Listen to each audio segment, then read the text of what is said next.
నిర్మించింది ఎవరు? 13వ శతాబ్దంలో 1236 నుండి 1264 తూర్పు గంగా వంశానికి చెందిన రాజా లాంగులా నరసింహదేవ ఈ ఆలయాన్ని నిర్మించారు. సుమారు 1200 మంది శిల్పులు 12 ఏళ్లపాటు శ్రమించి ఈ అద్భుతాన్ని ఆవిష్కరించారు. శ్రీకృష్ణుడి కుమారుడైన సాంబుడు తన తండ్రి శాపం వల్ల కుష్ఠువ్యాధికి గురయ్యాడట.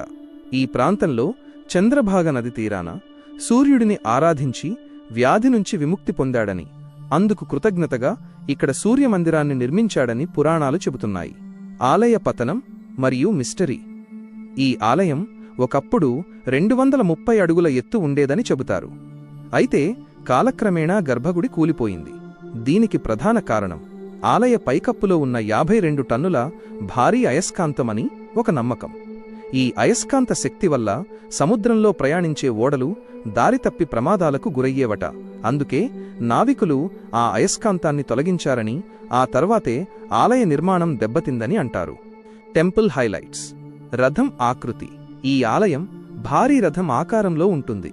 దీనిని 7 గుర్రాలు లాగుతున్నట్లుగా, రథానికి 24 చక్రాలు ఉన్నట్లుగా చెక్కారు.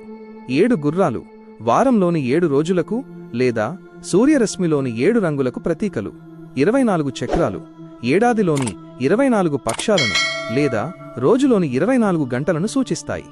సమయాన్ని చెప్పే చక్రాలు సన్ డయల్స్. ఇక్కడి చక్రాల నీడ ఆధారంగా నేటికి నిమిషాలతో సహా ఖచ్చితమైన సమయాన్ని లెక్కించవచ్చు. అందుకే వీటిని సన్ డయల్స్ అని పిలుస్తారు. మన 10 రూపాయల నోటు వెనుక ఉన్న చక్రం ఇదే.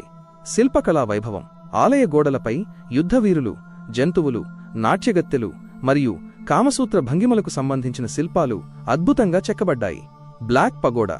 సముద్రం నుంచి చూసినప్పుడు ఈ ఆలయం నల్లగా కనిపిస్తుంది కాబట్టి పూర్వకాలంలో నావికులు దీనిని బ్లాక్ పగోడా అని పిలిచేవారు.